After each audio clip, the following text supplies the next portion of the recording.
Just something here. It should be coming through now. Thank you. Jan has a question. Thank you, Miranda. Thank you, Teacher David. Is the issue on YouTube's all set? It should be. I usually test that before each class, but today, of course, I didn't test it, and there we go. Impermanence, it'll get you every time, won't it? Yeah. Thank you. So I'd like to ask a question about when other people are feeling discontent and our reactions to them. We've talked about this before, but I still find that I feel like I need some guidance. For example, our hot water heater is defunct. There's very little hot water. So the other day, my housemate wanted to take a hot shower, and I was doing some dishes. So he asked me to stop doing the dishes to preserve the little bit of hot water that we had. And I was like, that's fine. Okay. Of course, I'll stop doing the dishes. And he reached in and he turned the hot water off before I could even do it. He was agitated.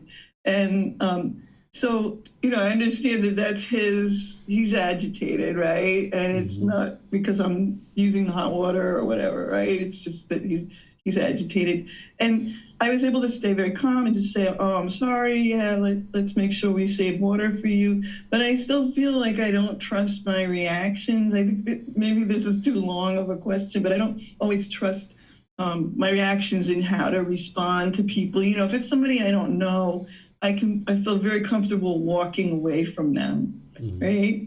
I can't talk to you right now, I'm sorry, but when it's somebody that you live with or that you work with or whatever, right, you can't always just walk away from them. And so any guidance you could provide, I appreciate that. Yeah, this is a big thing we're going to be discussing in our retreat this summer in Washington, D.C., is we're going to be spending a lot of time talking about harmony in relationships and practicing around non-practitioners. This person probably isn't on the path. He doesn't realize that he's causing his own discontentedness because he's craving hot water, and that's where his actions and his speech becomes unskillful and reaches over and turns off the water when it was very easy for you to do it.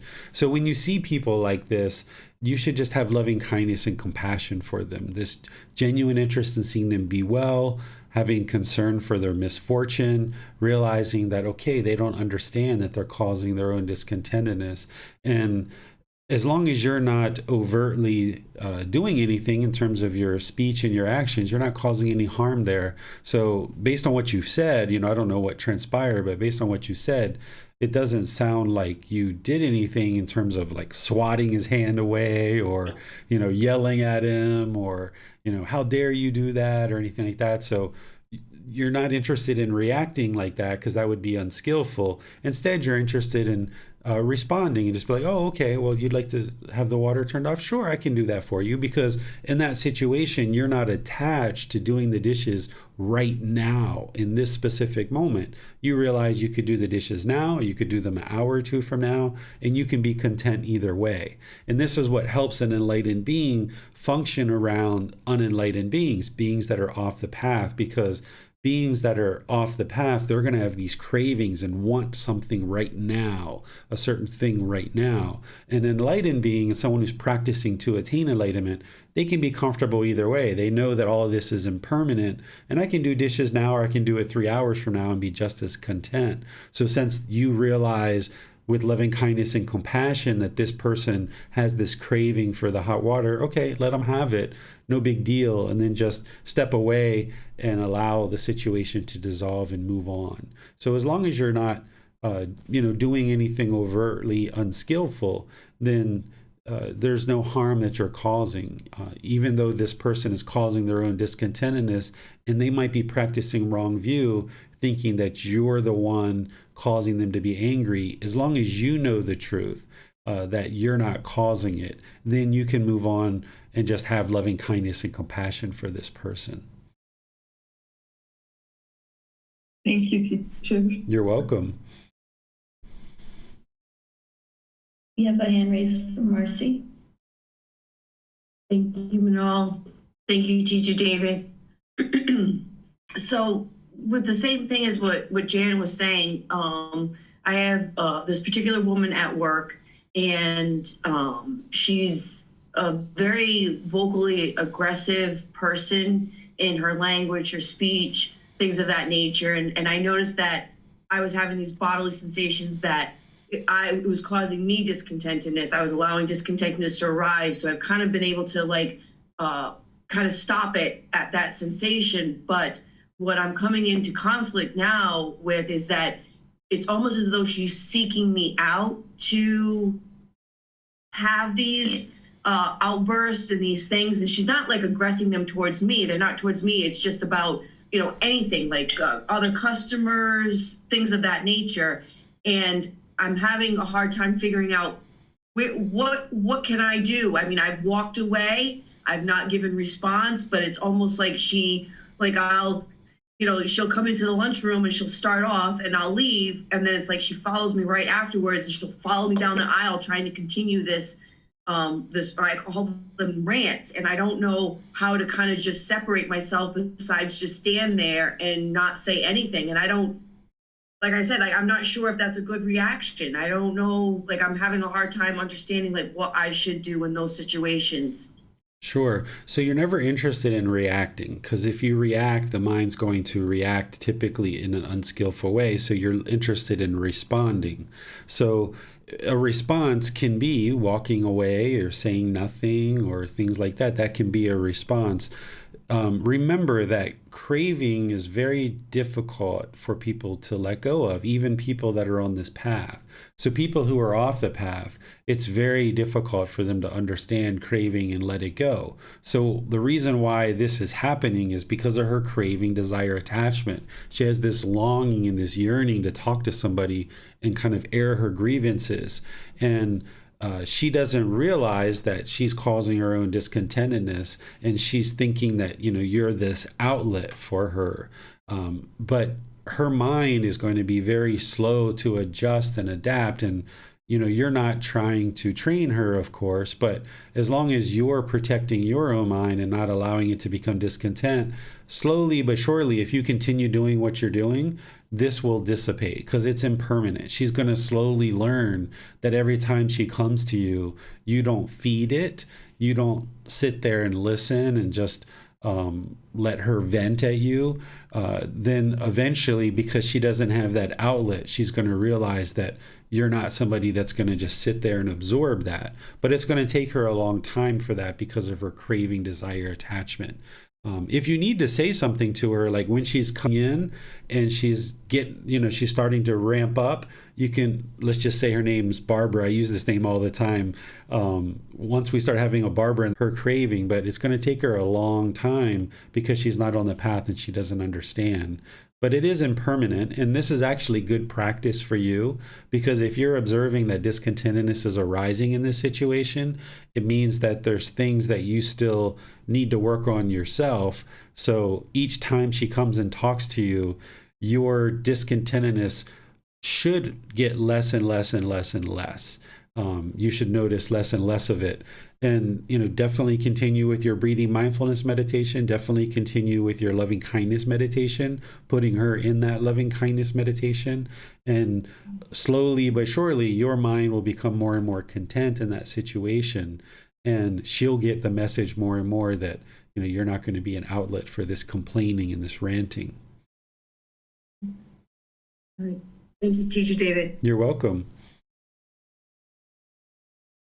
There are no other questions for this chapter. All right, we'll go to chapter 13. We'll go to Donnie. What one intends, one has a tendency towards. Monks. What one intends and what one desires, and whatever one has an obsession towards, this becomes a basis for the maintenance of consciousness. When there is a basis, there is a support for the establishing of consciousness. When consciousness is established and has come to growth, there is the production of future renewed existence. When there is the production of future renewed existence, future birth, aging and death, sorrow, grief, pain, displeasure, and despair come to be. Such is the cause of this whole mess of discontentedness. All right, thank you, Donnie. So here the Buddha is explaining what causes rebirth, and he's talking about it in more detail in some subsequent chapters, but here he's starting to talk about it here, that it's this craving, desire, attachment. He's using different words here, like obsession, right? This is, the mind can be obsessed, and we might even use the example that Marcy just gave, where this person is obsessed with just telling, and complaining and ranting about certain things, and that obsession takes a long time for it to dissipate and diminish. But if somebody dies with craving, desire, attachment in the mind, there's going to be rebirth, because there's this support for establishing consciousness. The Buddha talks in a chapter that we're going to look at today, where he talks about craving is the fuel that leads to rebirth. That if there's craving, that's the actual cause which actually creates rebirth. And this is one of the other reasons why eliminating craving, desire, attachment is so important on this path, because craving, desire, attachment is what's causing discontentedness, but it's also what's causing rebirth as well. So you're actually solving two problems with one. Is you're solving the discontentedness by eliminating craving, desire, attachment, but by having eliminated discontentedness and experiencing enlightenment, you've also eliminated rebirth as well, where there's no longer future existence, because there isn't this support for establishing consciousness. And the Buddha shares a little bit of dependent origination here, which is part of Volume 5, Chapter 14, where I go into a lot of detail explaining what dependent origination is, using the words of the Buddha and then me explaining it afterwards. So the Buddha, as part of dependent origination, this is the highest, most ultimate truth, where he goes through 12 individual steps explaining how it starts with ignorance, and it goes through all these different causes and conditions, which ultimately leads to discontentedness, and which ultimately leads to rebirth, because those are the two big problems that a practitioner on the path to enlightenment is solving, is eliminating discontentedness so that we eliminate rebirth. And as you do that, you'll be able to see the truth for yourself that that's occurring. So what questions do you guys have on this chapter? Doesn't appear there are any questions right now. All right, so we'll go to chapter 14. I'll go over to Jan. Thank you, Manal. Do not favor existence, not even for the lasting of a finger snap. Monks, just as even a small amount of dung has a foul smell, so likewise, I do not favor existence, even for an insignificant amount of time, not even for the lasting of a finger snap. All right, thank you, Jan. So this is just a short little chapter extracted from the Pali Canon, where you can see that the Buddha is explaining that this existence in the cycle of rebirth, he doesn't favor it, because as long as there's existence in the cycle of rebirth, there's going to be discontentedness. There's going to be sickness, aging, death, and there's going to be discontentedness, this despair, this misery, this grief, this displeasure. So oftentimes, depending on where you're learning and what tradition you're learning, people might tell you that the goal of the Buddhist teachings is to be reborn and come back and actually help people to attain enlightenment. But he didn't actually teach that. If you look at his own words, which these are the words of the Buddha, you can see for himself that he doesn't favor existence, that existence means that there's going to be that sickness, aging, and death. There's going to be misery, grief, sorrow, displeasure, and despair, and eliminating all the conditions that are keeping the mind in the unenlightened state, you're also eliminating this continuous existence in the cycle of rebirth. But it's important to note that while he doesn't favor existence in the cycle of rebirth and being in the cycle of rebirth, one is going to experience, sickness, aging, death, misery, despair, displeasure, and all those things. Once the mind experiences enlightenment, then the mind is no longer experiencing those things. The mind is peaceful, calm, serene, and content with joy permanently. It's no longer experiencing this sorrow, grief, pain, and displeasure. And there's no longer rebirth in the cycle of rebirth. But in terms of once a being attains enlightenment and dies, the Buddha leaves this as an undeclared teaching. He never declared what happens after somebody attains enlightenment and dies. Is there an afterlife or is there not an afterlife? He left this as an undeclared teaching. So sometimes not only do some people say that the Buddha taught the goal is to exist and continue to exist, some people say that once you attain enlightenment and you die, that there is no existence after that, that the candle has been completely extinguished. There's no longer anything after that. But the Buddha actually didn't say that. He left it as an undeclared teaching. So no longer existing in the cycle of rebirth is very different than no existence whatsoever. So the Buddha didn't declare whether we do exist after we attain enlightenment and die, or whether we don't exist after we attain enlightenment and die. He just left it as an undeclared teaching.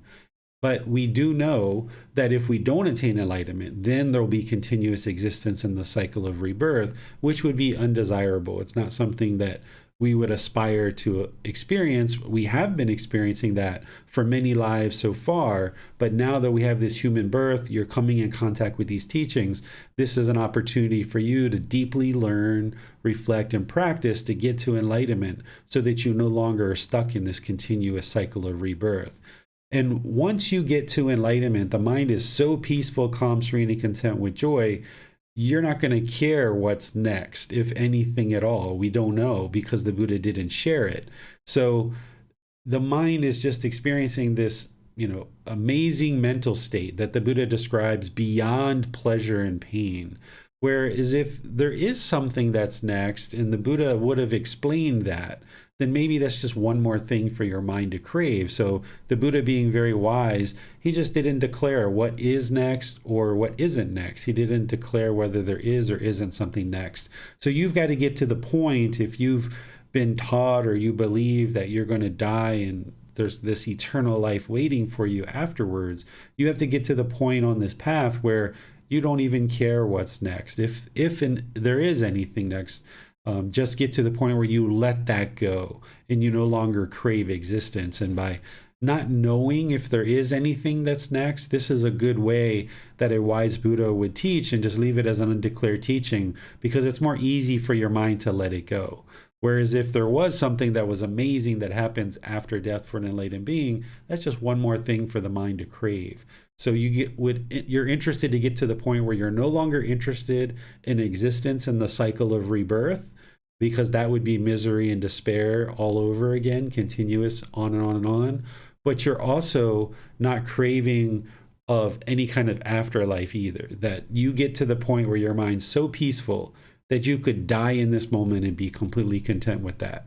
It wouldn't matter. And that doesn't mean you walk out in front of a truck and try to kill yourself, because that would be craving for extermination. But you practice this middle way where you still care for the body, you still care for the mind, you still enjoy all the experiences that you have around you, but you're just not craving and clinging to it, wanting it to be permanent. That you understand that all these things you're experiencing are impermanent, and death could come at any point, and you would just be completely peaceful and content with that. That's a being that's getting to enlightenment, or is enlightenment, or is enlightened, that they no longer have any fear about death. They're completely comfortable with it. They're no longer holding on and craving for existence. They're completely comfortable with letting go of everything and understanding that all of these things are impermanent. So what questions do you guys have on this chapter? There are no questions for this chapter. Okay, so let's go to the next one. Chapter Already 15. done. Craving is the fuel for rebirth. I declare, Vacha, rebirth for one with fuel, not for one without fuel. Just as a fire burns with fuel, but not without fuel. So, Vacha, I declare rebirth for one with fuel, not one without fuel. Master Gotama, when the flame is flung by the wind and goes some distance, what does Master Gotama declare to be its fuel on that occasion? When Vacha, a flame, is flung by the wind and goes some distance, I declare that it's fueled by the wind. for on that occasion the wind is his fuel. And Master Gotama, when a being has laid down his body but has not yet been reborn in another body, what does Master Gotama declare to be his fuel on that occasion? When Vacha, a being, has laid down this body but has not yet been reborn in another body, I declare that it's been fueled by craving. For on that occasion, craving is his fuel. All right. Thank you, Donnie. So here, the Buddha is making it very clear that it's craving, desire, attachment is the fuel that causes rebirth. And this is actually a really good analogy here that the Buddha is describing to help you understand rebirth. Not only the cause, but to understand it itself, because the cause is this craving, desire, attachment, this mental yearning, this longing. If the mind's holding on to anything at the time of death, it's going to experience a new existence. So if you think about this in terms of the fire, like the Buddha create a new fire because the wind carried it to this other location, and now that spark is going to create a new fire. It's a completely new fire. It's a different fire. It's not the same fire as the originating one that the spark came from, but there's this new fire that emerges. Well, the same thing is that in this particular life, if there's craving, desire, attachment at the end of this life, that craving is like the spark that comes out of the mind. And now that craving goes into the new mind. The craving and residual memories goes into this new mind. And now there's a completely new existence, just like the new fire. That second fire is a brand new fire. It's not the same fire as before. It's a completely new fire, and it was the wind that was the fuel that created that. Well, here in our human existence and all of our other past existences, it's craving, desire, attachment that is the fuel that causes that next emergence of a new life or a new existence in one of these 5 realms of hell, animal realm, afflicted spirits, human realm, or the heavenly realm. And by you extinguishing craving, desire, attachment, which this 6 sense spaces, these central desires, that's the craving, that's why this is showing up in this particular book, is that it's craving, desire, attachment through these 6 sense bases, the eyes, ears, nose, tongue, bodily contact in the mind. This is where the mind's craving through these 6 sense bases, and that's going to cause discontentedness, and it's also going to cause rebirth. So you're extinguishing this fire. So if there's this fire that's burning and raging and all these logs are getting tossed in and there's all these sparks coming off, but this fire starts to not have fuel anymore. There's no more logs that are placed on the fire. And this fire slowly goes out and it starts smoldering. And eventually the fire is extinguished. Now there's no longer a spark to spark a new fire. And likewise, when you extinguish craving, there's no longer a spark. There's no longer fuel to create a new existence, a new birth. And that's what the Buddha is helping you to see here in this particular teaching. So what questions do you guys have on this one? It doesn't appear there are any questions for this chapter. All right. So we'll move on to chapter 16. Go over to Jan. Thank you, Manal. With gratification, craving increases. Suppose, monks, a great bonfire was burning, consuming 10, 20, 30, or 40 loads of wood, and a man would cast dry grass, dry cow dung, and dry wood into it from time to time. Thus, sustained by that material, fueled by it, that great bonfire would burn for a very long time. So, too, when one lives reflecting on gratification in things that can be clung to, craving increases. With craving as condition, clinging comes to be. With clinging as condition, existence. With existence as condition, birth. With birth as condition, aging and death, sorrow, grief, pain, displeasure, and despair come to be. Such is the cause of this whole mass of discontentedness. All right. Thank you, Jan. So what the Buddha is essentially getting to here is he's talking about feeding the craving. That if you have certain cravings where the mind is longing and yearning for certain things, and you're feeding that craving. Like here, he's talking about a fire, feeding it dry grass and dry cow dung and dry wood. That's going to feed the fire, and it's going to make the fire stronger. Well, the same thing is if you have certain cravings, desires, attachments, and you find gratification in these things, then you're feeding that craving, desire, attachment. It's going to keep getting stronger and stronger and stronger. You're not actually putting it out. So let's use something silly like chocolate cake. Like I use this one all the time, right? Like if you're eating chocolate cake and you're just like, oh my goodness, this is such great chocolate cake. Oh, I could just eat the whole entire cake. Oh my goodness, this is so amazing, right? The mind is feeding this chocolate cake and you're starting to become aware of that craving. And then the next time you go to that restaurant, you order chocolate cake again. Oh my goodness, this chocolate cake. Oh, it's so good. I just enjoy it so much. Oh my goodness. Oh my goodness. You're feeding it and feeding it and feeding it. And maybe the third time you do the same thing. You're just feeding this craving of chocolate cake and it's growing and growing and growing. And now the fourth time you go, they don't have the chocolate cake. Boy, are you going to be frustrated or angry or irritated because that craving has gotten so strong. So what you should do in order to eliminate this, and that's what the Buddha is giving you a little bit of dependent origination here, is that where you observe those cravings, don't feed them. Don't give them that gratification. Don't allow them to continue. Don't feed them the dry grass, dry cow dung, and dry wood, because that's going to make the fire stronger. Instead, where you see that there's craving in the mind, where the mind's pulling towards the object of its affection, you would like to do just the opposite and take the mind in the other direction. So in this example of the chocolate cake, if you observe that the mind's just all over this chocolate cake and wanting it so badly, instead, the next time, even though the mind's pulling towards the chocolate cake and they have the chocolate cake, order apple pie, or don't order anything at all, or order fruit or something else, right? Don't feed that craving. And you're going to have to do that multiple times to extinguish the craving.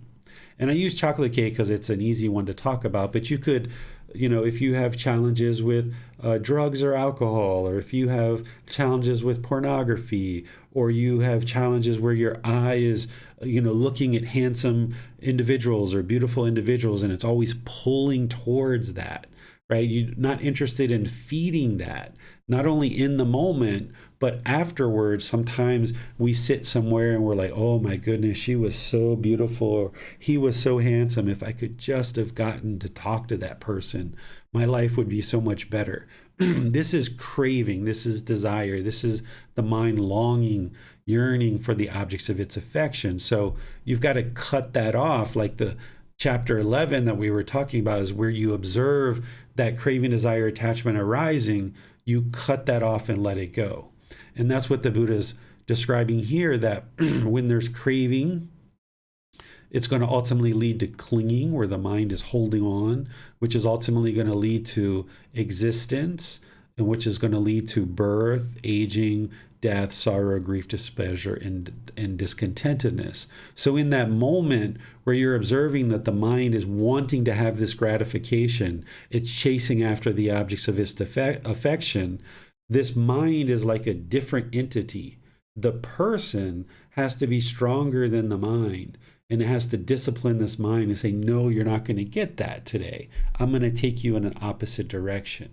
So there's this body, there's this mind, and there's this person, these three entities. And the body and the mind have come together for this unique existence. And this person that we call Manal or Jan or Marcy or Donnie or David, we've labeled this body and this mind combination, and we're calling that the person. This person needs to have more willpower and more strength than the mind, because the mind is undisciplined. It wants to run around like this wild animal and just feed its craving, desire, attachments. But where you see that, the Buddha is saying, okay, don't allow that to happen, because then craving's going to increase. And you're not interested in the craving increasing. You're interested in it decreasing. And once you eliminate the craving, going back to the example of like a chocolate cake, after you go to this restaurant 3, 4, 5, 8, 10 times, and you're not even thinking about the chocolate cake, you don't even care about the chocolate cake, you've let that go, you've moved on from it. you realize that it's no longer a craving, then something like a piece of chocolate cake, you can actually start eating it again and just know that you're not going to allow the mind to crave it and yearn for it and long for it, because there's nothing harmful there in that chocolate cake.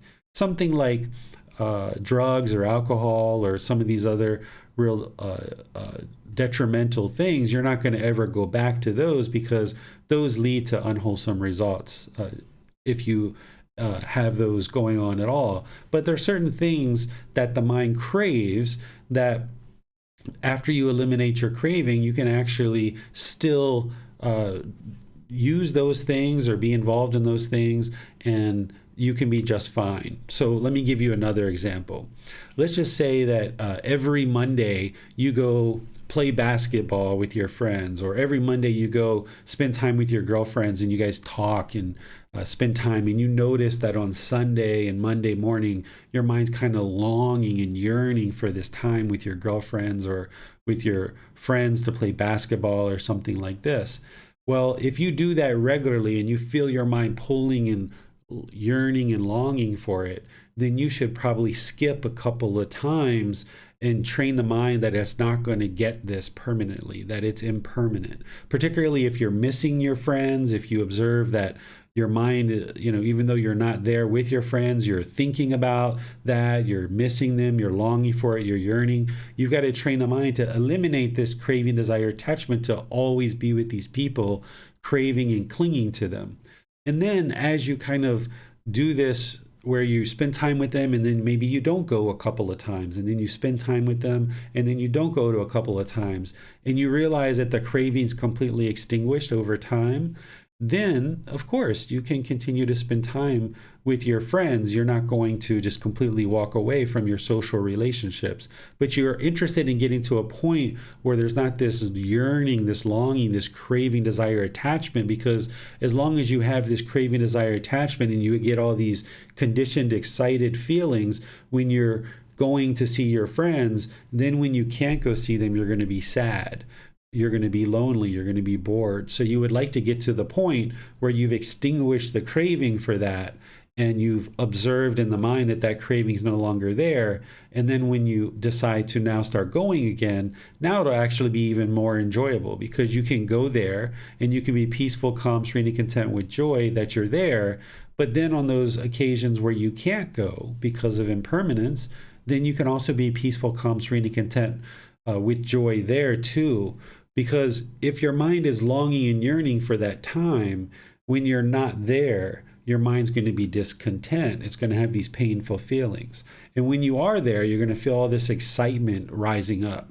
So when you're with your friends, you enjoy it, you have fun, you spend time talking and socializing and all those things. You can enjoy those kinds of things, but you need to understand in the mind deeply that this isn't permanent. It's almost like while you're having the conversations, while you're on your way even there to go see your friends, you should understand that, okay, I'm going to go there, I'm going to enjoy this, I'm going to spend time with them, but this isn't permanent. If my mind clings to this, there's going to be discontentedness. So you need to really get ahead of the curve and observe the mind with mindfulness, that whenever you see the mind longing and yearning for something, you don't allow the mind to indulge in that over and over and over again, but instead you introduce some impermanence, training the mind that it's not going to permanently get what it wants, which is either the chocolate cake or going to see the friends. And then when you train the mind like this, then just kind of going regularly, or as you decide to go see your friends, or as you decide to have the chocolate cake,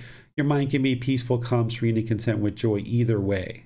Whether you have the chocolate cake or go see your friends, or whether you don't, you're just completely content either way.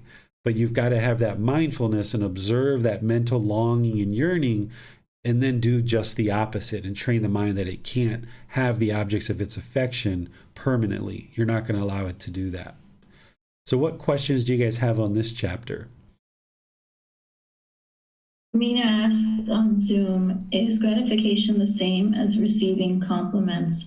Like if someone says, I am doing a good job as a mom, it feels nice in the moment, but now I'm able to let it go. Are compliments like the wood going into the fire? If you allow it to be, it doesn't have to be. So if somebody compliments you about being a great mom and you revel in that and you allow the pleasant feelings to arise, then you're feeding that craving. You're taking gratification in that compliment because you can't control people of whether they're going to compliment you or not. People are going to compliment you, and they're going to compliment you even more. The more enlightened you become, people are going to compliment you even more.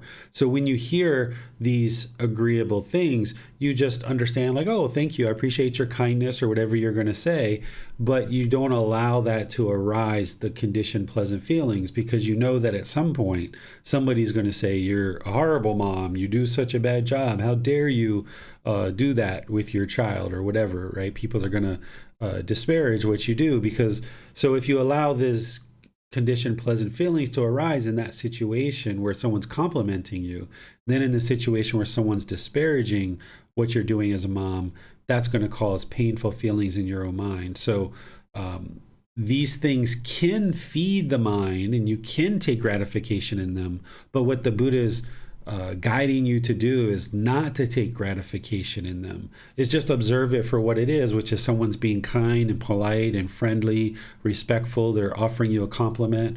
Wonderful. You know, you can thank them for that. You can appreciate their kindness, but don't allow the mind to obsess over that. Don't allow it to feed this craving. Instead, keep that craving gone and try to eliminate it so that it's just words that somebody's sharing with you, and you might thank them for their kindness and their their friendly words, but you don't allow the mind to arise these conditioned pleasant feelings. And you should get to the point where you can feel these conditioned pleasant feelings as bodily sensations, yes, and then when it moves past the bodily sensations, you can feel it in the mind. You can actually feel this tingling or this uplifting where the mind's like, oh wow, that feels so wonderful. That's the feelings coming into the mind. And when you observe this, you know there's some conditioned feelings there, and you would like to cut that off and let it go and just observe it for what it is, which is someone's being polite, kind, friendly, and respectful, and then say whatever you like or respond however you like. But don't let the mind take that gratification and feed it and fuel those cravings, because once you fuel and feed those cravings, there's just more for you to have to eliminate in terms of the central desire and hearing pleasurable things.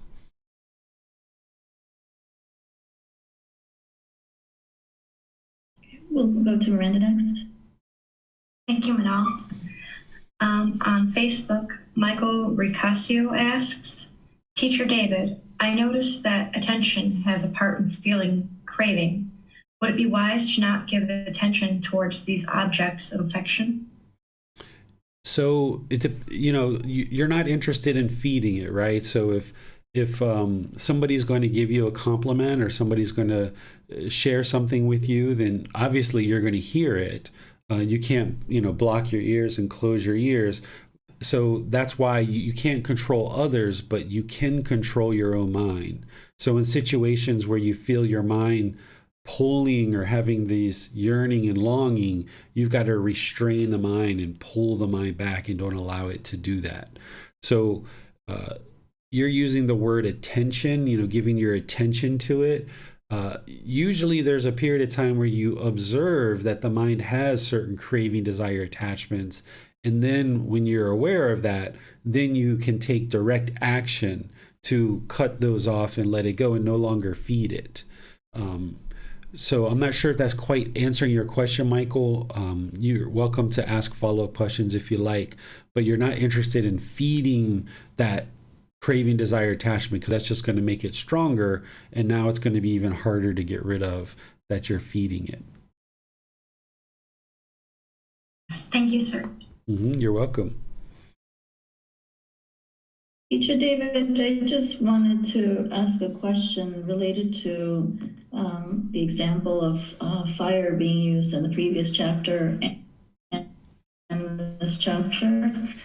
So I'm not sure if this is two sides of the same coin or if this is inaccurate, but I was taking the fire more as representing the actual craving that the mind has. So, excuse me, I take that back. So I was cow dung being fed into a fire, I equated that to craving being fed into the mind. So in your description here in chapter 16, you say that the fire is actually the craving. You write that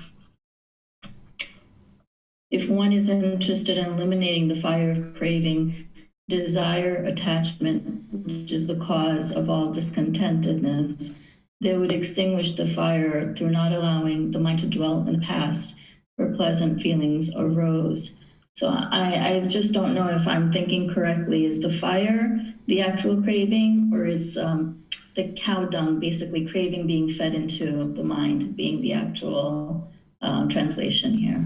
Yeah, the fire is craving. So that's why we describe craving, anger, and ignorance, or the unknowing of true reality, as the three poisons, the three unwholesome roots, or the three fires. So there's these three fires burning in the unenlightened mind. One is craving, one is anger, one is ignorance, or the unknowing of true reality. And what a practitioner is doing to get to enlightenment is extinguishing the fire of craving, extinguishing the fire of anger, extinguishing the fire of ignorance, or the unknowing of true reality. And it sometimes helps you to think of them as fires, because you can feel the craving burning oftentimes, especially when anger is arising. You can feel like, oh, there's that fire, that craving, anger, and ignorance. But sometimes it helps you to think of it as poisons, and you're antidoting the poison with these specific antidotes of that antidote, craving, anger, and ignorance. And then other times it's more helpful to think of them as these unwholesome roots, and you're uprooting these unwholesome roots and you're bringing in the wholesome roots. So it really depends what analogy or which picture you would like to use, but I think all of them are helpful in different situations.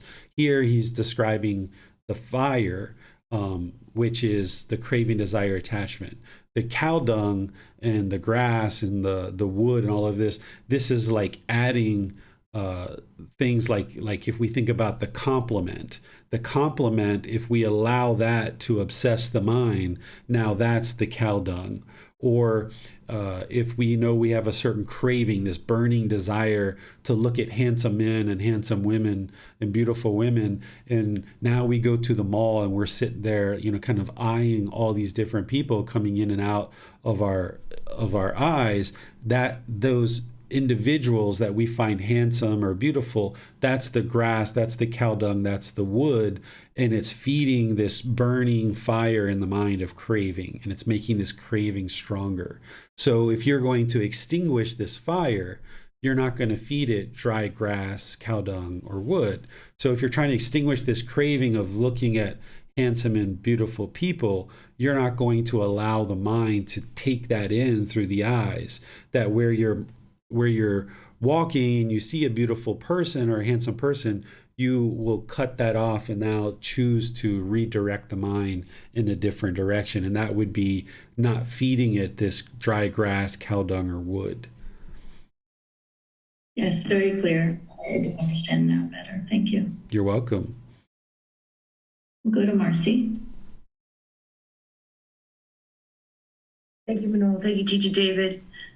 So, Teacher David, would I be correct in saying that the cow dung, the wood, the things of that would be like allowing things to come in through the sixth sense-based doorways and add fuel to already cravings that are inside? Is that kind of an analogy that I could see it as though? Yes, and the thing is that there's going to be things that come in through the sense bases. But oftentimes early in practice, you're guarding those sense spaces and doing things like what you talked about, where like this person comes into the employee break area, gets ready to rant and vent, and you decide to take these 6 sense spaces and you walk out and kind of try to distance yourself from this contact of the sound of this person's voice and seeing their bodily movements. You're trying to distance yourself from that. And this is part of protecting the doorways to discontentedness. But in the future, once your mind is more protected and you don't have these craving, desire, attachments, you could just sit there and you can hear all the things she's saying, and it wouldn't disturb the mind at all. Because there's going to be input into these six sense bases. But early on, there's this agreeable and this disagreeable contact that is arising, either these pleasant feelings or these painful feelings. And one of the ways to cut that off and let it go is protecting the doorways by doing things potentially like what you're doing is distancing yourself from it. And this is a good way early in practice. But over time, as you do that more and more and the cravings more diminished, you won't have to do that. That you could just sit there and eat your lunch, and this person could be ranting and raving and whatever they're going to do, and you could just continue to eat your lunch and it wouldn't disturb the mind whatsoever. You'd be peaceful, calm, serene, and content with joy regardless of what's going on, because there's no longer this craving for agreeable contact. So therefore, there's no longer this disagreeable contact either. You will just view this person's voice is just sound, just like wind coming out of somebody's mouth, and it's not going to shake up the mind either way. So all of these sensory inputs, so with the eyes, it's form, with the ears, it's sound, with the nose, it's odors, with the tongue, it's flavors, with the body, it's physical objects, and with the mind, it's mental objects. Those external sense bases of form, sound, odors, flavors, physical objects, and mental objects, those are the grass, the cow dung, and the wood that's going to be coming into the mind. And what the Buddha is saying is, don't allow that to feed your craving. And there's going to be these things because you can't avoid these things coming in. You can distance yourself early on, which is what you're doing, Marcy, but eventually you're going to get to the point where you won't need to do that. So that as these things are coming into the mind through the sense bases, you don't allow the mind to cling to it. You don't allow the mind to take this gratification to these things that can be clung to, because that's where craving increases. So where this person is venting their complaining and their disgruntledness to you, rather than look at that as disagreeable and I don't want this, I don't want to hear this. Instead, if you can start viewing it as it's just sound, I'm not going to crave something different. This is just sound. It doesn't matter. Same thing as like when you're eating and there's certain food that we taste. There's some food it's like, oh my goodness, this is just so amazing. And then when we taste something else, it's like, oh, this is horrible. I don't like this. Instead, just view it as a substance to nourish the body and keep it healthy. That this food that we're eating, it's not to please the tongue and please the mind. It's just to sustain the body. So as we're eating, if food tastes good, it's just like, all right, it tastes good, interesting, just keep eating it. But then when something doesn't taste so well, train the mind to be able to eat that as well. Oftentimes when we taste something and we don't like it, we might get up and throw it away.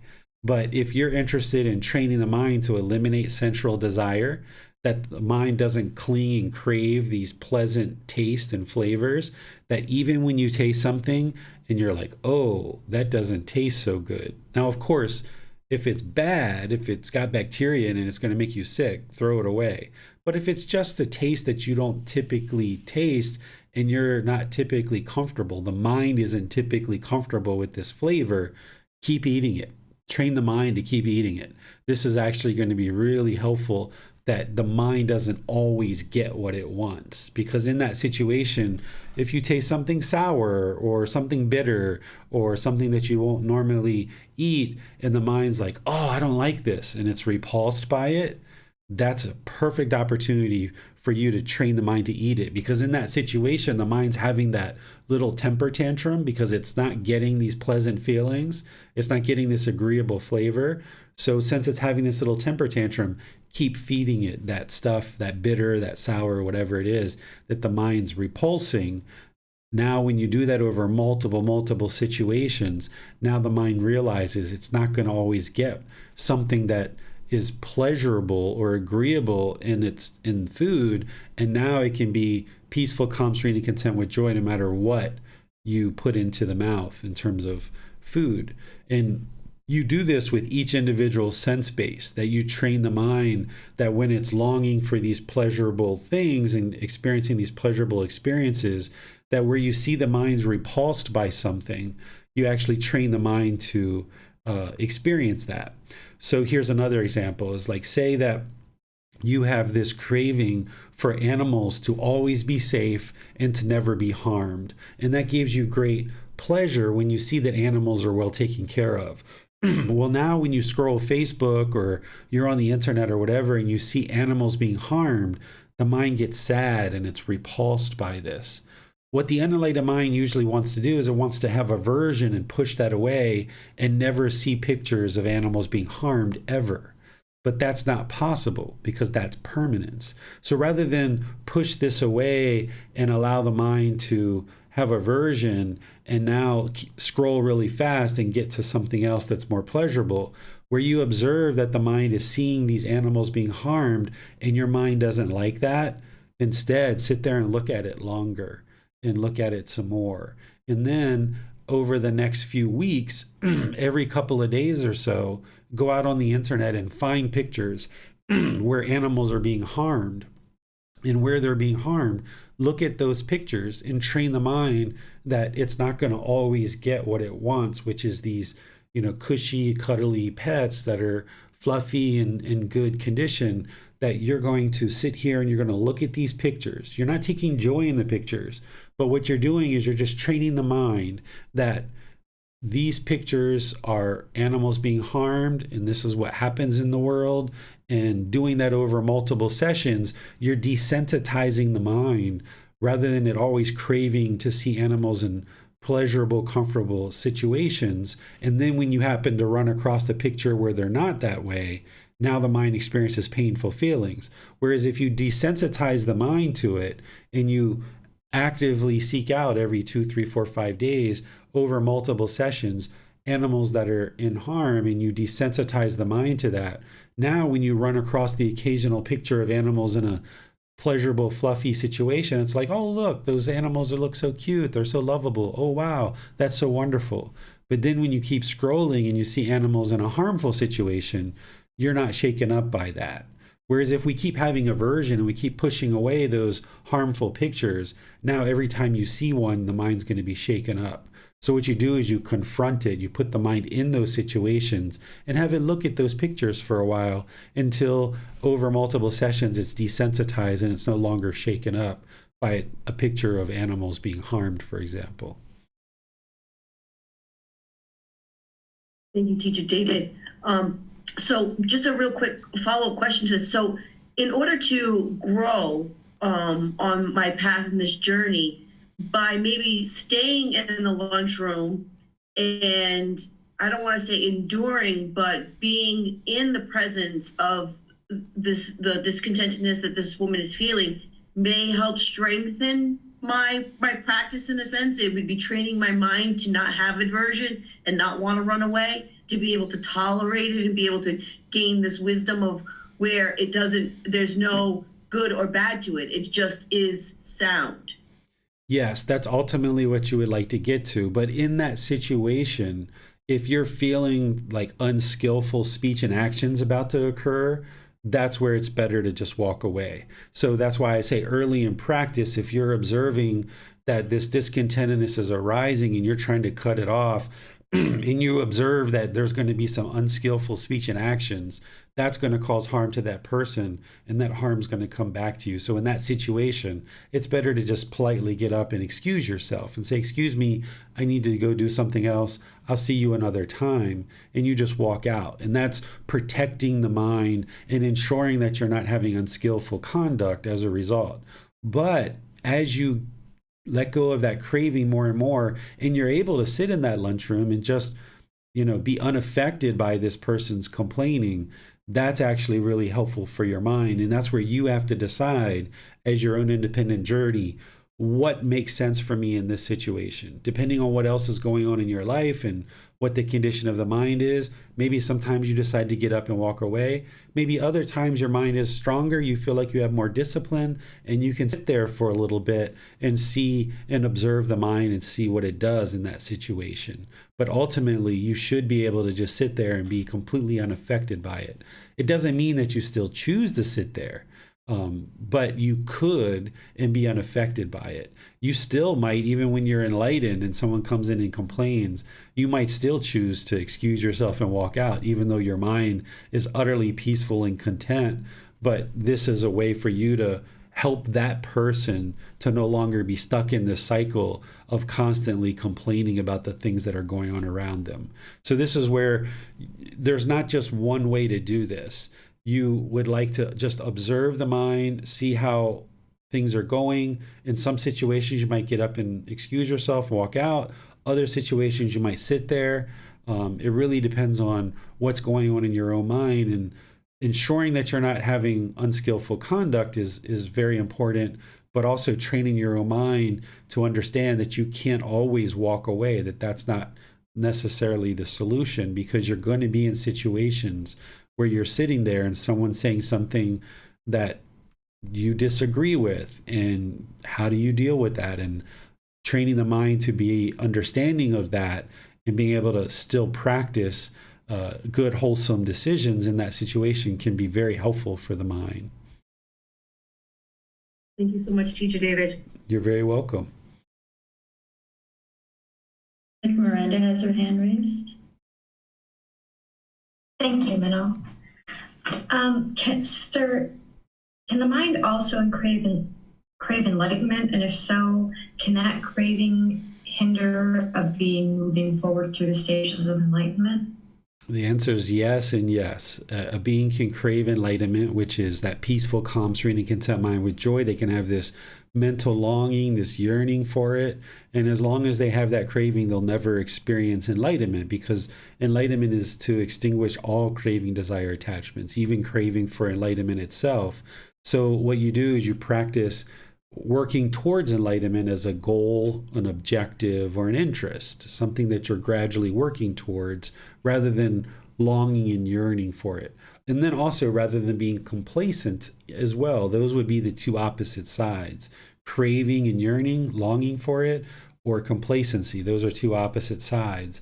The middle way is, okay, I'm going to gradually work towards this as a goal, objective, or interest. I'm going to go to class regularly. I'm going to read the book regularly. Of course, I'm going to miss these things occasionally due to impermanence. I'm going to meditate consistently and regularly, training the mind. I'm going to actively develop and train the mind more and more. It's almost like you're sneaking up on enlightenment, rather than, yearning or longing for it, or rather than just be complacent and be like, yeah, whatever, I'll just meditate once a week or once every few days, right? So you find that middle where there's consistency, there's ongoing efforts, there's this dedication, this determination, and this diligence towards working towards this goal or this interest, this objective. Thank you, sir. You're welcome. There are no other questions. All right. So we'll move to chapter 17.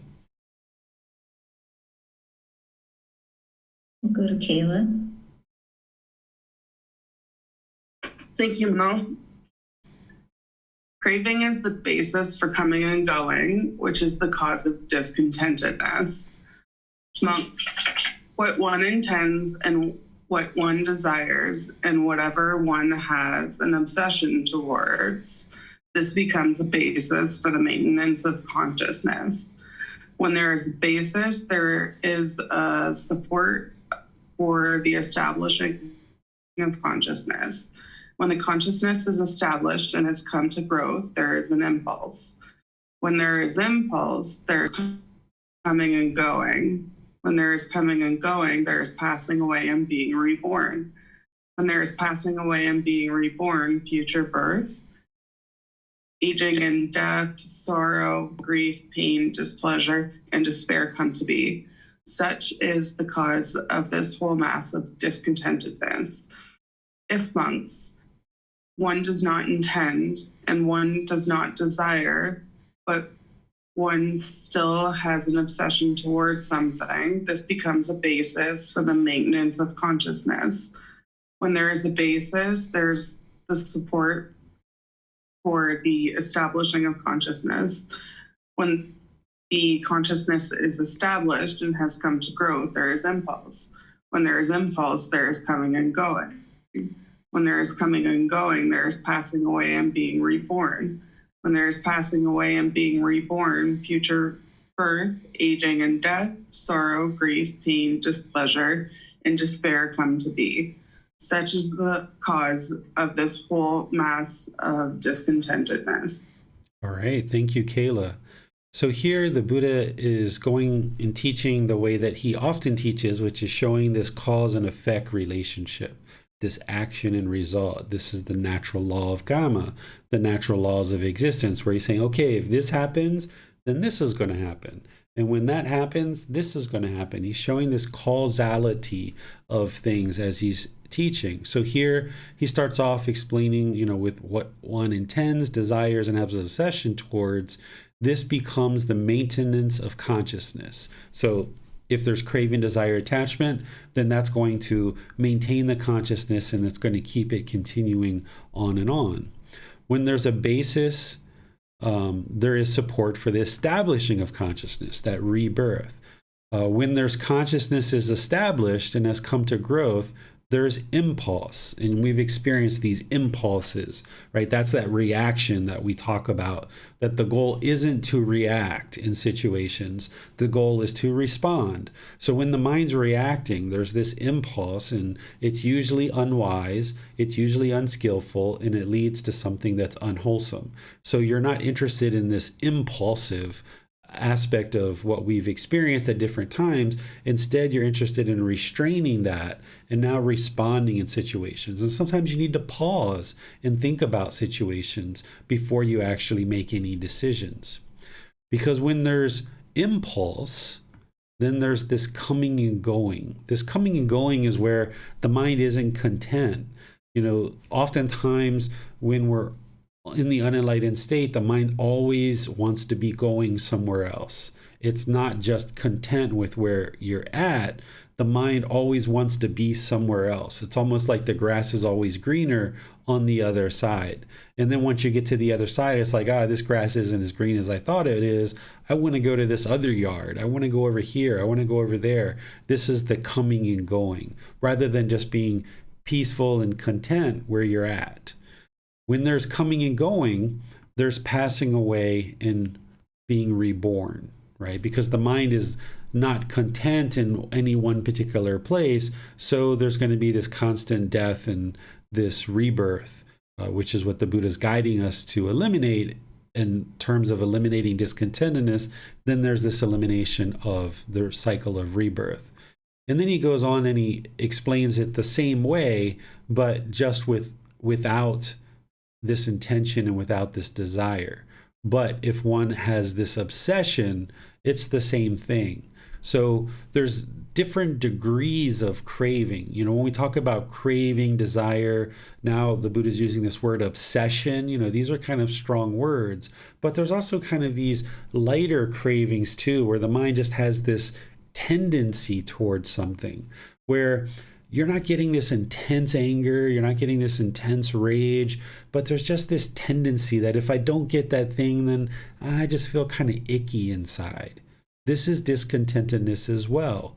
So as you're diminishing craving, desire, attachment, you might not have these strong cravings that are producing these strong feelings and emotions, but you have these tendencies, and the mind is kind of uncomfortable or unsatisfied, feeling icky in certain situations.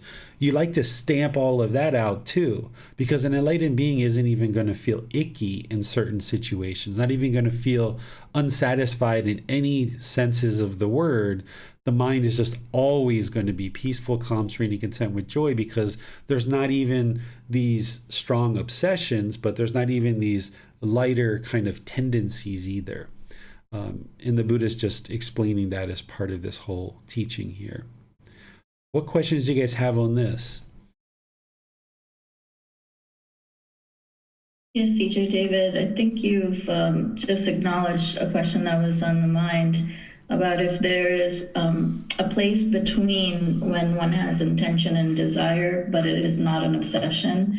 So I think you already kind of elaborated on that there can be some lighter tendencies that need to be worked on. So related to that, would just continuous practice be the answer to addressing the lighter sort of desires and intentions, which again has been recognized as being present, has been recognized that there does not need to be growth, that there is in fact a process of elimination that needs to occur regularly. Would just continual practice be the answer for this? Yes, the same thing that leads to the elimination of those craving, desire attachments, those obsessions.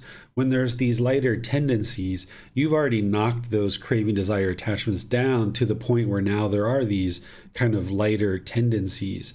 And the same thing that knocked down those stronger cravings is what's going to eliminate and stamp out these lighter tendencies. So the Eightfold Path, which includes breathing mindfulness meditation, generosity, restraining the mind, it's all the same stuff. You're just applying it for a longer and longer and longer, more and more consistent period of time. So what led to knocking down those craving, desire attachments is the same thing that's going to eliminate those lighter tendencies. It's just a matter of doing it more and accumulating the benefits more and more.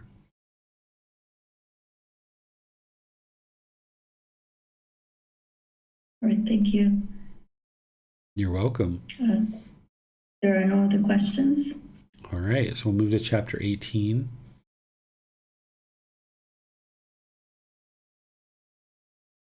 We'll go to Miranda. Thank you, Mel. The end of coming and going. For him who clings, there is wavering. For him who does not cling, there is no wavering. Having eliminated wavering, there is calm. Calm being present, there is no bending. Having eliminated bending, there is no coming and going to birth. Having eliminated coming and going, there is no death and rebirth. Having eliminated death and rebirth, there is no here or there, nor anything in between the two. This indeed is the end of discontentedness. All right, thank you, Miranda. So here the Buddha is talking about this wavering mind, and the unenlightened mind will oftentimes waver. We will make a decision, and then as people say certain things or try to get us to change our decision or ourselves, our mind might waver because we're not confident in the decision that we made. So the mind kind of shakes and wavers. So the Buddha is saying here is for someone who doesn't have clinging, there's no wavering.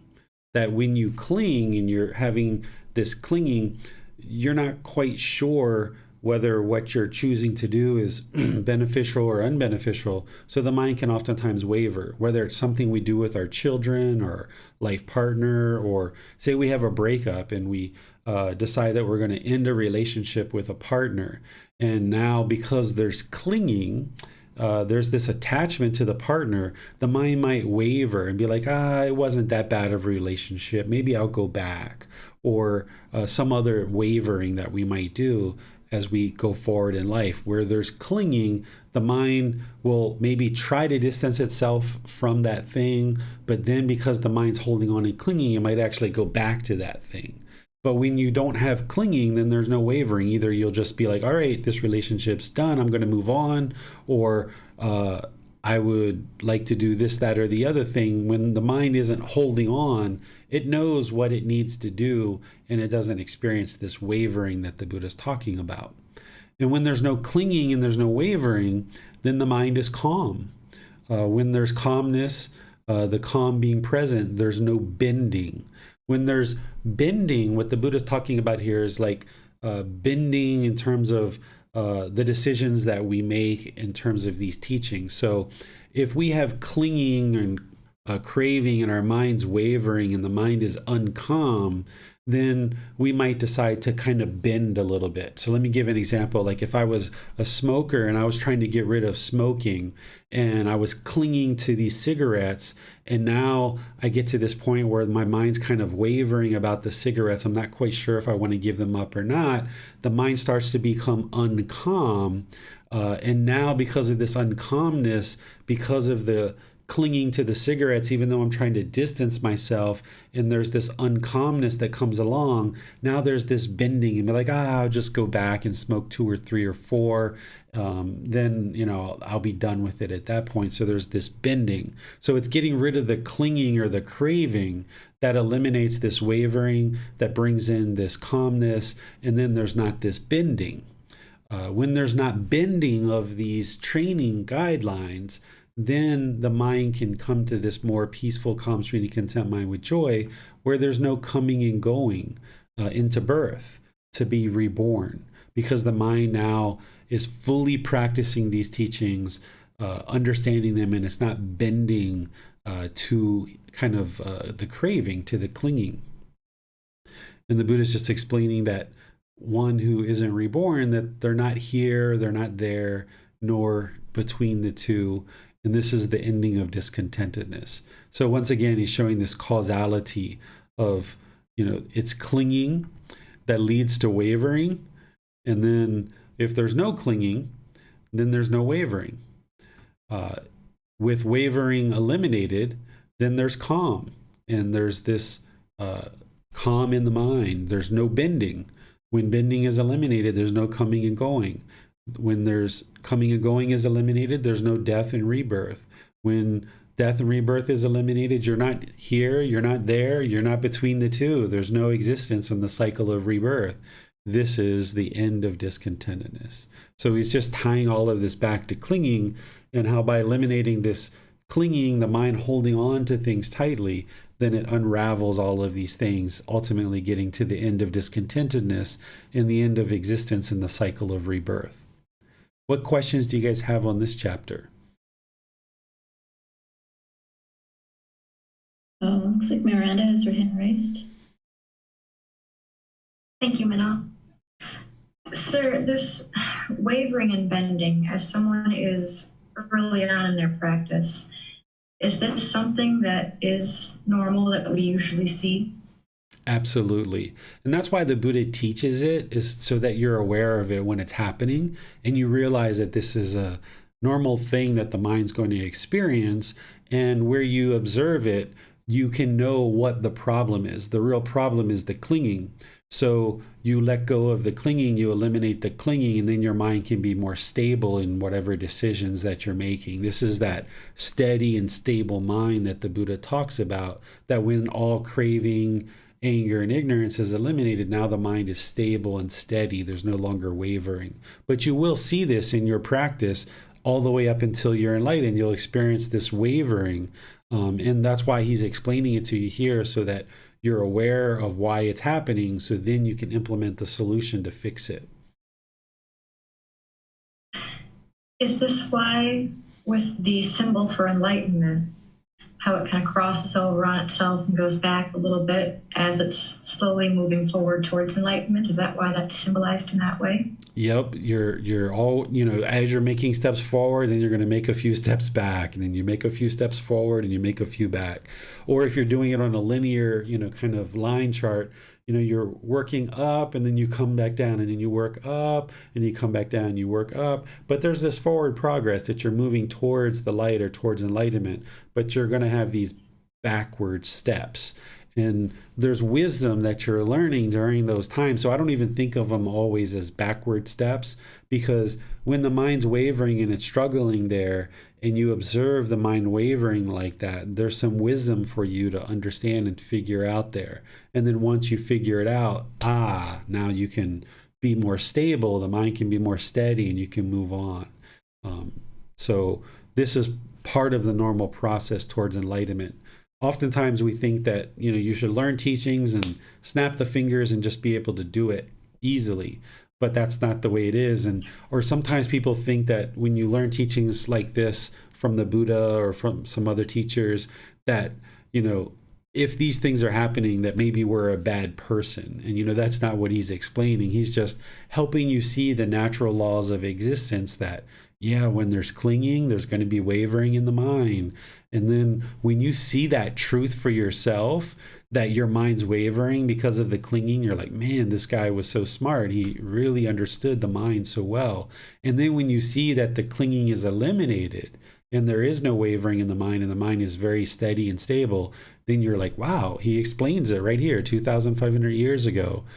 So you see the truth, and this is you independently verifying the teaching. So by him explaining it to you like this, and then you observing it in your own mind, that it is clinging that's causing this wavering, and then by eliminating the clinging, it eliminates the wavering, then you know that, yes, this is indeed the truth. The Buddha's teachings are explaining to you exactly what you're experiencing.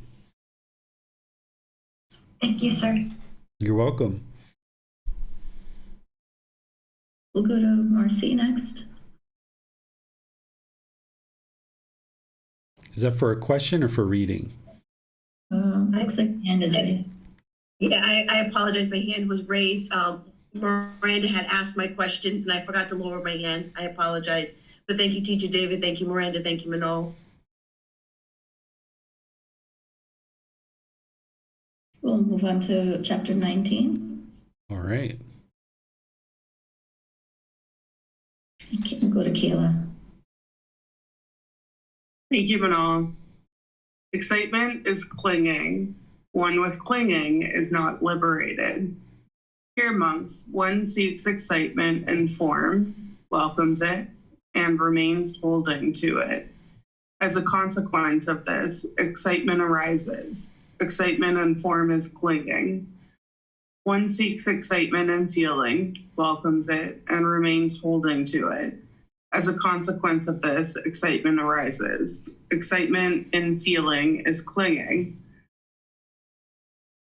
One seeks excitement in perception, welcomes it, and remains holding to it. As a consequence of this, excitement arises. Excitement in perception is clinging. One seeks excitement in volitional formations or choices and decisions, welcomes it, and remains holding to it. As a consequence of this, excitement arises. Excitement in volitional formations is clinging. One seeks excitement in consciousness, welcomes it, and remains holding to it. As a consequence of this, excitement arises. Excitement in consciousness is clinging. With one's clinging as condition, existence comes to be. With existence as condition, birth. With birth as condition, aging and death, sorrow, grief, pain, displeasure, and despair come to be. Such is the cause of this whole mass of discontentedness. All right. Thank you, Kayla. So to explain this chapter, I would like to be sure that we talk about the 5 aggregates, because I've talked about this in other classes, but you may not have been in one of those classes. The 5 aggregates is what makes a being a being. This is the Buddha's description of how we know that there's a living being, which is form, which a living being is going to have this physical form, going to have these feelings or these results of experiences in the mind through the 6 sense bases. That's how feelings arise, that we take in some contact through the 6 sense bases, and then there's these feelings that arise in the mind. And then there's these perceptions, which are beliefs or opinions of how things seem to be. And then there's these volitional formations or these choices and decisions that we make. And then there's the consciousness or the mind. So a human being has physical form, we have feelings, we have perceptions, we have volitional formations, and we have consciousness of mind. But a tree, for example, they have physical form, but they don't have feelings, they don't have perceptions, choices, decisions, and a mind. So a tree can't decide it's going to uproot itself. It can't make that decision or that choice and then choose to move down the street and replant itself. Or a tree doesn't have a perception, a belief, or an opinion. One tree doesn't look at the other tree and says, I think that if your branch grew this way, you would be much more attractive. You don't look quite as attractive with your branch growing that way. You should grow the branch this way, right? A tree doesn't have perceptions. So a tree doesn't have the 5 aggregates Other plants don't have 5 aggregates, but human beings and animals and things like this, we have these 5 aggregates. So what the Buddha is explaining here is that when we cling to the 5 aggregates, this is what's going to cause discontentedness. And the key here that he talks about is remains holding to it, right? So one who seeks excitement in form, this is the physical form of the body, welcomes it and remains holding to it. As a consequence of this, excitement arises. And excitement in form is clinging. So let me give you an example. Let's say, like in my younger years, where I wanted the hair to be a certain way, I had this certain physical form, and I spent all this time in the mirror and hairspray and mousse and, trying to get the hair to be in the perfect spot, just really obsessing over this.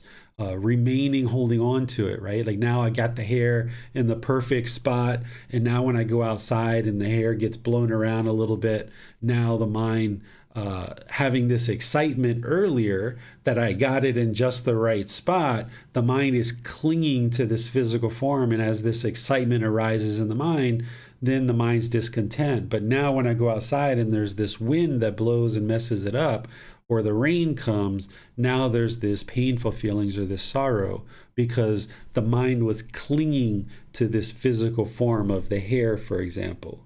And we do this with makeup, we do this with jewelry, we do this with clothing, we do this as we age and we see wrinkles or different pimples or moles or different things like this.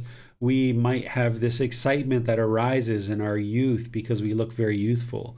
And then when the mind's clinging and experiences this excitement due to the physical form, it's only a matter of time that that same clinging is going to result in painful feelings as well. And then the same thing is when there's a certain feeling that comes into the mind. You're enjoying that chocolate cake. Wow, I really enjoy this. And now you remain holding on to it, wanting this to be permanent. That's what causes the excitement. And then that's also what's going to cause the painful feelings as well of like frustration or anger. And the same things with our perceptions. If we have certain beliefs or opinions of the way things are in the world, and we remain holding on to those, then we might take great excitement in those perceptions. But now it's only a matter of time before our perceptions are shown to be misperceptions or false beliefs or our opinions are proven wrong. And then if we're clinging to those perceptions, now there's going to be this sorrow or sadness because of it. Same thing with our choices and decisions. If we make certain choices or decisions, we cling to those. We get all excited about our choices and decisions, going on holiday, going on vacation, going to do a certain thing. We get all this excitement based on our decisions and we cling to that. Now, when things start to change, and we're unable to maintain those decisions, now there's going to be these painful feelings. So holding on to these things is what's causing the mind to be discontent. And that excitement is part of the discontentedness. The same thing with consciousness. The consciousness is the mind. That if there's certain things in the mind that the mind is welcoming and holding on to, and it gets excited as these things come into the mind, then the mind's discontent during those pleasant feelings, it's only a matter of time before those painful feelings come in due to the same problem, which is the clinging. So when there's clinging as condition, there's going to be this existence, which is continuous rebirth. And when there's rebirth, there's going to be aging, death, sorrow, grief, pain, displeasure, and despair. This whole massive amount of discontentedness. When you see the Buddha talk about such is the cause of this whole mass of discontentedness, he's talking about massive discontentedness, because an enlightened mind just has heaps and heaps and heaps and heaps and heaps of craving, desire, attachment. It's like as soon as you clear out 2 or 3 or 4 cravings and you feel a bit of peacefulness, it's only a matter of time before you have to clear out some more and some more and some more. This whole massive amount of discontentedness is because there's this whole massive amount of craving, desire, attachment. But eventually you clear all that out and all of it's gone. All the craving, desire, attachment, all the clinging is gone. And now all the discontentedness is gone as well. And there's no longer rebirth either. So it's these 5 aggregates that the mind is clinging to: form, feeling, perception, volitional formations, and the consciousness. And the Buddha is teaching us, as part of the universal truth of non-self, that none of these things are you. This isn't who you are. So you need to maintain it. You need to maintain its health, but don't grab onto these things. Remain holding on to them, because that's just going to cause these conditioned feelings, this discontentedness, to arise. What questions do you have on this chapter? It doesn't appear there are any questions. All right, we'll move to today's last chapter then. Chapter 20, which we've had multiple times. Do we need to read this? Maybe we'll just read it just for completeness. You guys may or may not have questions on it. But is there someone who's lined up to read this one? Yes, Marcy. Thank you, Manal. Chapter 20, the Noble Eightfold Path, the way of practicing leading to the elimination of discontentedness. And what, monks, is the noble truth of the way of practicing leading to the elimination of discontentedness? Is it just the Noble Eightfold Path, namely right view, right intention, right speech, right action, right livelihood, right effort, right mindfulness, right concentration? And what, monks, is right view? It is, monks, the wisdom of discontentedness, the wisdom of the cause of discontentedness, the wisdom of elimination of discontentedness, and the wisdom of the way of practicing leading to the elimination of discontentedness. This is called the right view.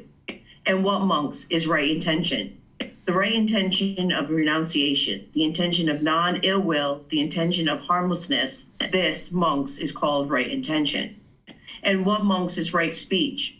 Refraining from lying, refraining from slander, refraining from harsh speech, refraining from frivolous speech.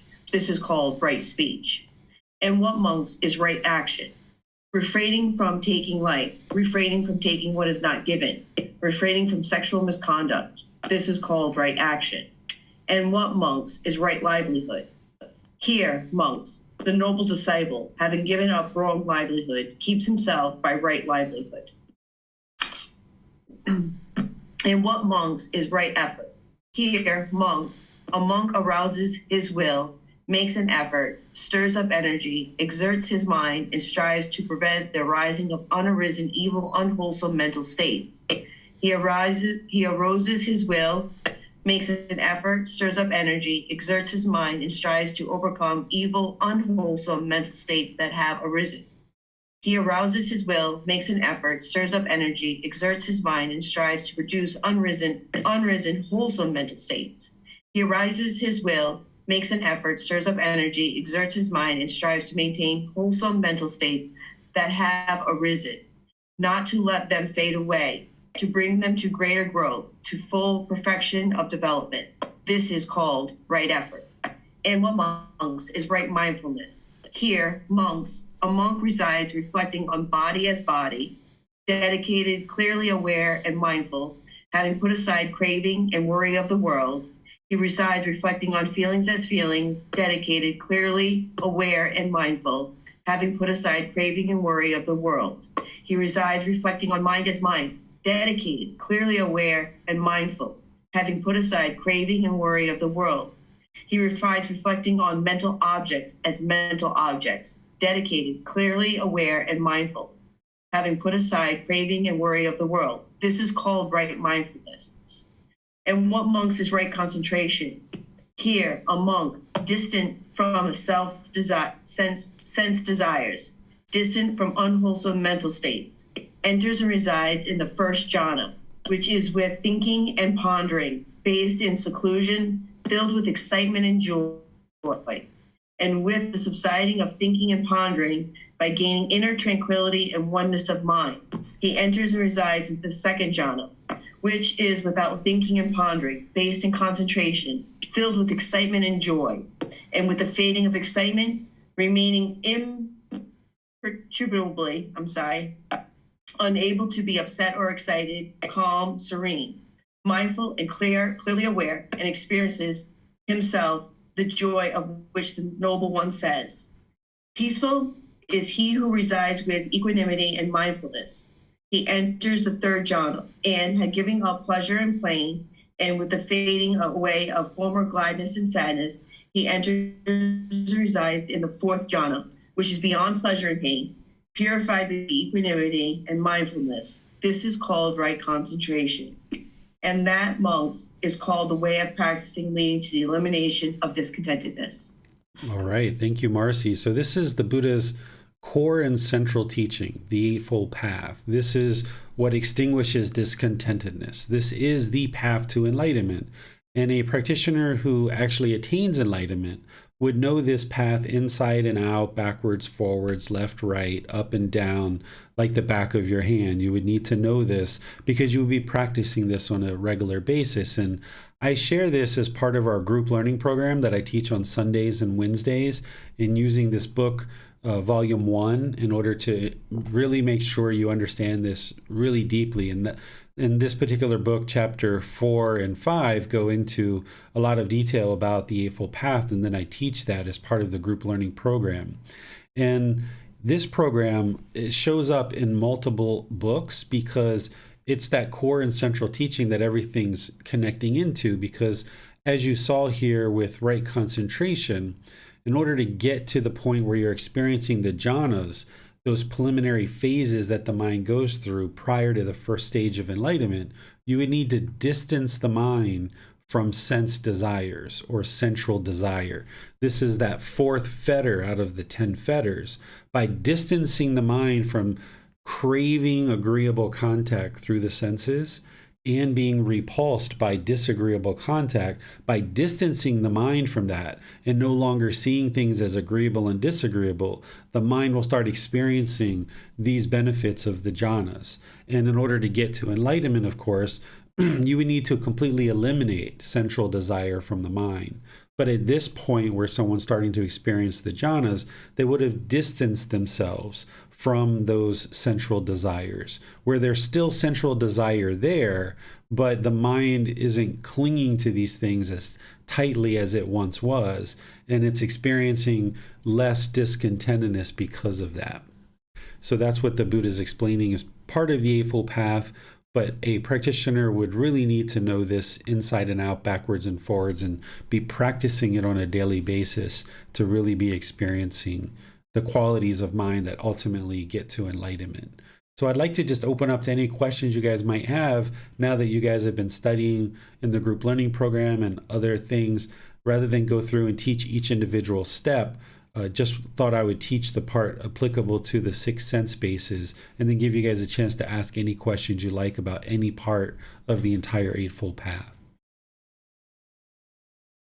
Looks like Marcy has her hand raised. Thank you, Manal. Thank you, Teacher David.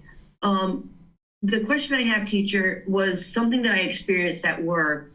So there was a rat infestation. There was poison put out for the rats. And I had come into work early one morning, and a rat was passing away in front of me. He was gasping for air and stuff.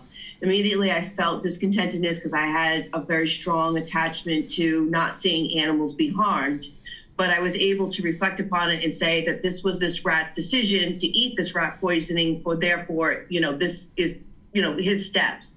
So I took the moment, and upon reflection, I decided that I could use this as a way to show kindness, love, and compassion towards this passing being, so that its last moments, there was someone, kind of with them. And I don't know if this was maybe my still clinging, but what I did was I just wrapped a blanket around the animal to keep it warm, and I set it in a soft area, and just, kind of stood with it until it's like last breath, and then I kind of like ended it at that time of the day, and I went on without my day, and was feeling not sad, but not extremely like, I was still, I guess, questioning, pondering.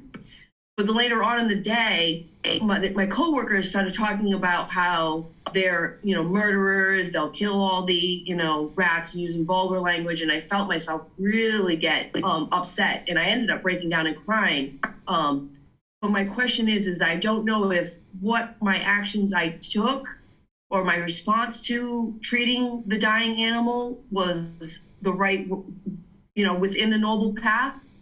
And was that my result, a crime result, because I didn't practice the noble path? Okay, sure. I'll help you with that. So, whenever you're talking or thinking about your actions and whether they're part of the Eightfold Path, is always think about harm. Did you cause any harm in this situation? Wrapping the animal in a blanket, sitting with the animal, these kind of things, you're not causing any harm in that situation. So because you're not causing harm isn't going to come back to you as a result of the actions that you took there. The discontentedness that you experienced upon first seeing the rat and the discontentedness you experience afterwards is because of the craving, desire, attachment to animals and to having all animals be completely safe or healthy, or we'd have to talk about it more to find out exactly what it is, but it sounds like it's around that area that the mind has this clinging or craving towards animals, wanting them to all be safe and well. And while that is a very wholesome intention, the mind has to understand impermanence, that this isn't actually possible, that animals are going to meet harm. You're not the one who chose to put out the poison. Instead, your actions were harmless. You were practicing loving kindness and compassion, but it was the craving, desire, attachment for permanent comfort and animals to be permanently unharmed that caused that discontentedness.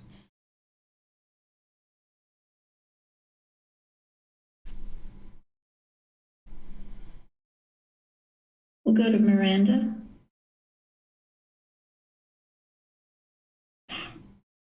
Thank you, Manal. This question is slightly unrelated to the chapters that we read today.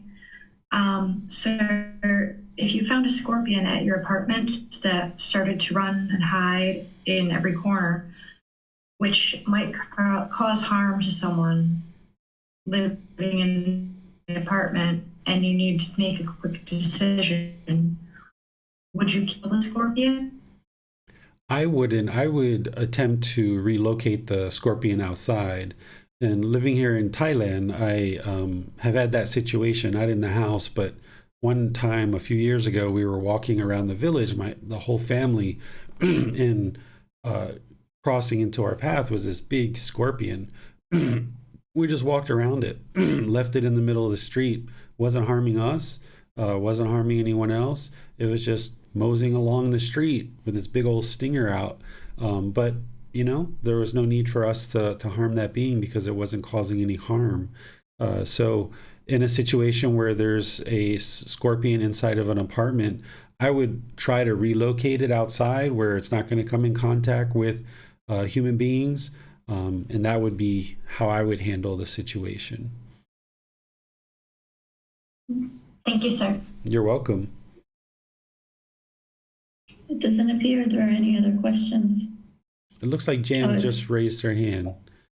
Your hand raised, yes. Your mute's on, Jan. There you go. Yeah, thank you. Thank you very much. I wonder if I could just ask a few questions about some changes with my meditation practice. Let's, if it's okay with you, since it's about 20 minutes after, how about if I end class and then you and I stay on Zoom and then I'll help you with that? Oh, thank you, Teacher David. That would be wonderful. Does that work for you? Okay. Yes, absolutely. Thank you. Let's do it that way. Okay. Is there any other questions? Not that I see at the moment, no. All right. Well, let me just close down all of this and at the same time, thank all of you guys for reading. I appreciate all of you guys who volunteered to read and the moderators. The flow of the class was very smooth and seems like we were really able to explore a lot of personal questions and really get into detail a lot of these chapters. So thank you all for your participation in the class. That really helps to create more depth in the class itself. Next week, of course, we're going to be moving on to the next 10 chapters, which is chapters 21 through 30. So you can read those ahead of time and then come to class and we can have these nice discussions about these individual chapters and specifically how to apply them to your daily life, because that's really helpful to not just understand the chapter and what the Buddha is teaching, but the questions you guys are asking about how to apply it to your daily life. That's where I think that you really start to glean the insight and the wisdom of the Buddha, of why he taught the things that he taught. So we can do more of that as we continue to go forward in these classes. Tomorrow in the group learning program, we're going to be discussing the 4 stages of enlightenment and the 10 fetters. The 10 fetters are the 10 individual pollutions of mind, and by eliminating those, the mind moves through the 4 stages of enlightenment. So I'm going to describe what each one of the individual fetters are and how to eliminate them, so that as you move forward, you can eliminate these fetters and move through these 4 stages of enlightenment. This is still part of the beginning of our group learning program, where we're doing this overview, because last week in the group learning program, we left off with the jhanas and those 4 preliminary phases that the mind goes through before it gets to the first stage of enlightenment. Well, now we're going to talk about those 4 stages and how to move the mind through those 4 stages. And then next week in the group learning program, we're going to start at chapter 1 of this book, Developing a Life Practice, The Path That Leads to Enlightenment, Volume 1. So this Sunday, we're going to be going in depth with the 4 stages, helping you to understand what those are and what those 10 fetters are, those 10 pollutions of mind. And then on Wednesday, we'll do our 4th class of our 4-part series of breathing mindfulness meditation. And then the following week, we're going to actually start our loving kindness meditation. There's a 4-part series that we're going to do with that. So thank you all again for participating in today's class.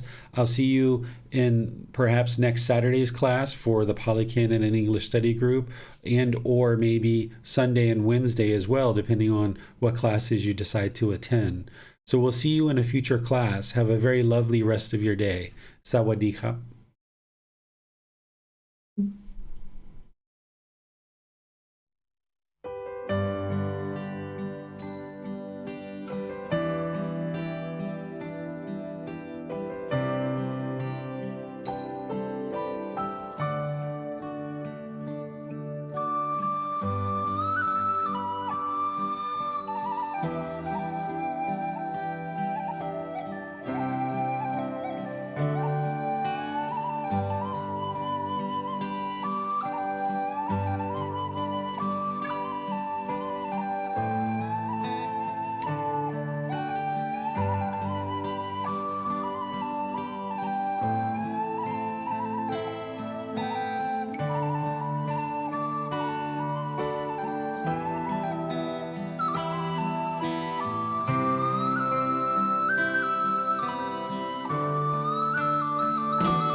Thank you again for watching.